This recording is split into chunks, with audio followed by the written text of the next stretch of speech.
The fact that I didn't have an embroidery loom put me behind by 2 days, so I decided to print one out in Overture's Pet G in, I think it's called Sparkle Blue, but it's this really gorgeous navy blue. I absolutely love it. Did a quick race tar test, quality assurance.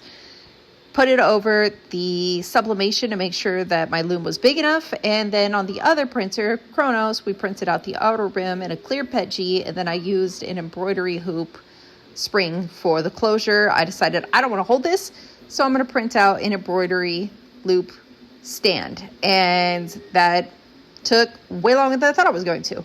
So while it was printing, I decided to grab some satin. I cut it way bigger than the sublimation piece it needed. That way I can still have room for the drawstring closure at the top and to have room at the bottom for the box closure, which gives it that nice flat bottom finish.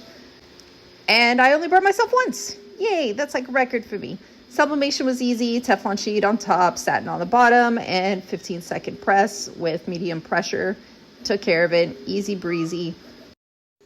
I think this is where my nightmare really began. Realized that all these pieces were printed out of, PLA and Pet G, and I didn't have the right hardware, so I had to kind of finagle it together. There's hot glue gun involved. There's some drywall nails and screws that just don't have any business being around it. But once I finally got it assembled, I could finally start the beading process. And as I was doing this, I realized I have no seed bead needles. I don't know what happened to mine. I redid my studio and they are just somewhere lost in the abyss. So I had to kind of change how I'm going to do it. I'm going to do the veins in a chunkier seed bead and the esophagus in a chunkier seed bead. And then I'm going to rhinestone just the heart, but leave the lungs the way they are. That way it's not super convoluted and covered in a whole bunch of madness.